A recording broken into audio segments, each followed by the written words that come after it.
Lost the by-election at the back end of last year, having stood as an independent, standing down initially in conflict to a certain extent with the government and over Heathrow's third runway.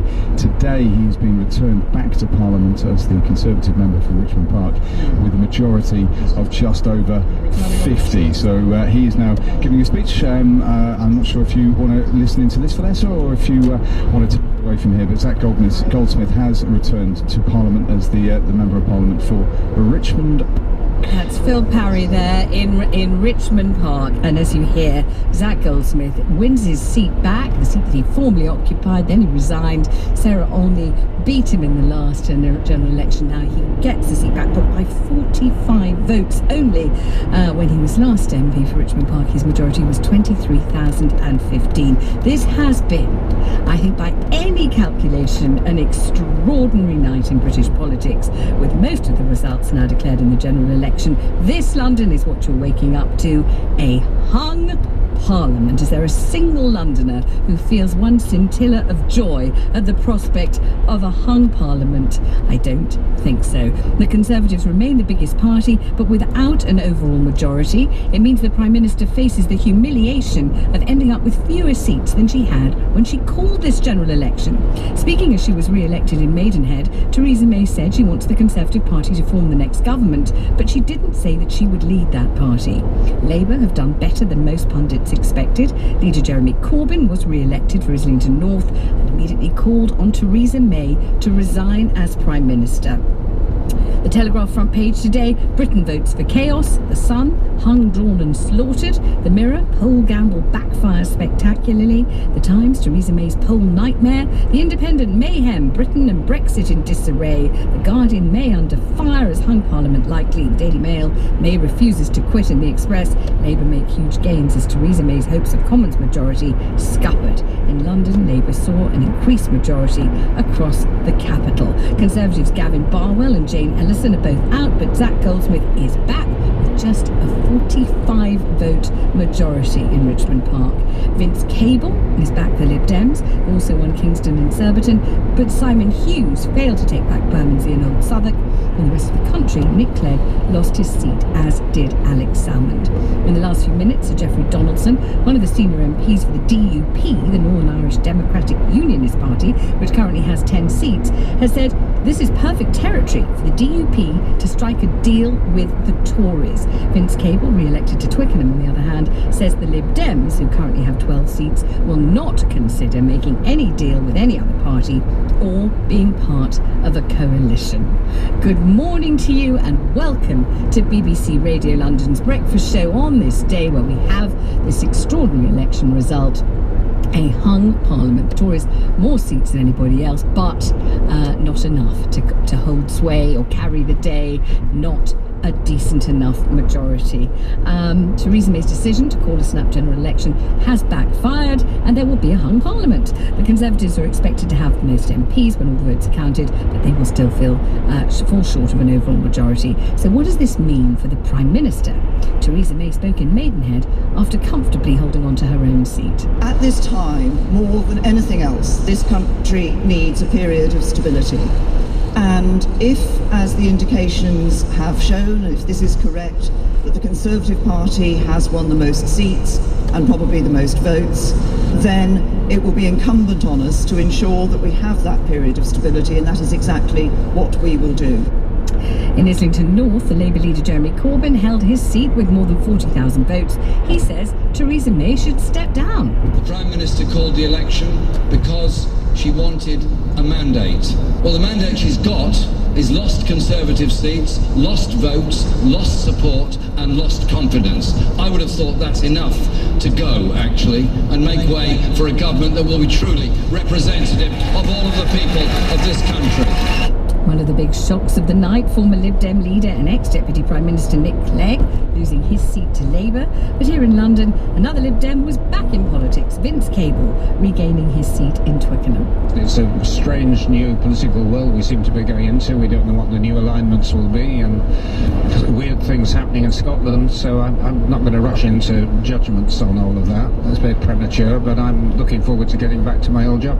And I'm joined in the studio live by Ben Page, Chief Executive at Ipsos Mori. Good morning and welcome. Good morning. Yet again, the polls got it desperately wrong at the beginning, didn't they? When Theresa May called the snap election, we were told she was a shoo-in, it was a given, she was streets ahead of everybody else. Well, she was, but then she met the voters. And one of the most marked things of the polling during this campaign, apart from the exit poll, which of course was right, to everyone's surprise. Yes, I know. Including lots of pollsters. But actually what the poll showed was just the collapse in Mrs May's ratings once she started to actually meet the voters. And Mr Corbyn, despite all of the punditry being against him, his ratings gradually rose during the campaign. They ended up only 4 percentage points apart in terms of satisfaction with them as people, which was, of course, not was expected, given previously. But voters don't really connect with Mrs May. That's the Let me ask you this. Yeah. At the beginning, when she called the snap election, and it was predicted that she would be so many points, at 21 points ahead, vastly ahead, her personal popularity was something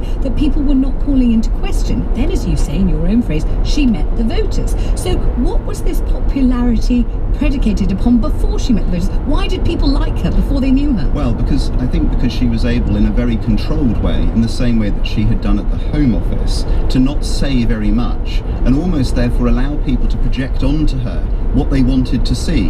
And it was only when she was then put under a bit of pressure and questioned that, of course, it turned out that they didn't necessarily like her quite as much as they had supposed they might from the little that they had seen of her, really, previously. And what do you deduce that they disliked about her? I mean, we know that ultimately she became called the Maybot, that she seemed to say the same thing again and again and again in a robotic kind of style. Was that what people didn't like? Yes, and of course a botched manifesto where she took some risks, didn't consult her colleagues. I think it's this general closed-inness, a lack of openness, a lack of perceived flexibility, and again just almost no personality coming across to voters, and that really is behind what we've seen, as well as, and congratulations to them, young people voting in much larger numbers, it looks like, than previously, which again was not what has happened in previous elections. It's been suggested that she fought almost the identical campaign, masterminded by Sir Linton Crosby, as David Cameron successfully fought, that they did much the same thing. Neither took part in debates on television, both said the same thing again and again and again, yet somehow when he played it, it worked well for him. When she played it, same management, same strategy, it's been a disaster for her. Yes, but as we all know now in British politics, life comes at you fast, and the situation changed. Jeremy Corbyn came across as reasonable. He's appealing to lots of people who weren't around in the 1980s, who hear those messages about increased taxation of wealthy people, who hear about less cuts, who hear about investment, and those are attractive messages. And I think it's a reminder of the fact that younger people are under the cosh, 7% worse off, according to the Institute of Fiscal Studies, compared to 2008. Older people better off, and one of the biggest polarisations we've ever seen in terms of sort of voting behaviour.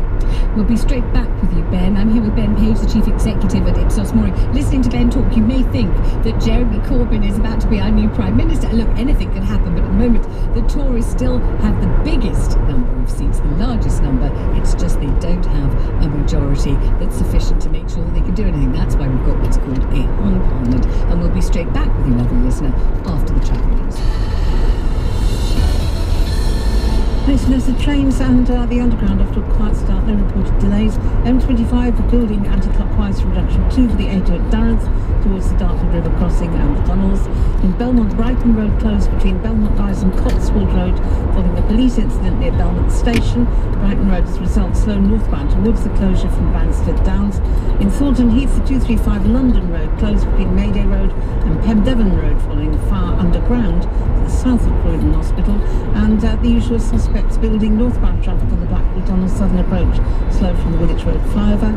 A13 looking slow westbound from Dagenham into Barking, and the highway very busy westbound through Wapping towards Tower Hill. At London Bridge, Southwark Street remains closed between Borough High Street and Southwark Bridge Road for the police investigation work. Pippa Sparks, BBC Radio London, your next travel at 7:30. BBC Radio London. All the rules out the window today. We just want to talk. You're upset. You're angry. Why? Eddie Nestor's Drive Time. They do it every day. Eddie, I know they do it every day, and I think we have to see it to appreciate how lucky the village we are. Weekdays from 4. We're supposed to be living together as one. We're not. Do you mind if I ask you some questions? Yeah, go on. What would you like them to do? Eddie Nestor's Drive Time.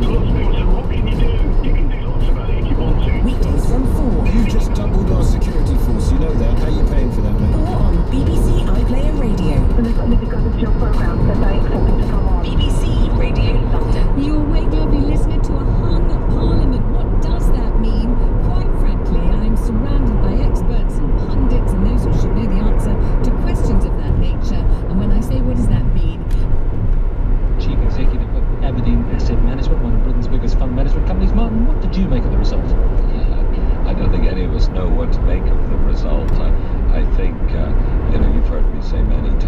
uncertainty is what stock markets don't like, and we've certainly achieved that with the result.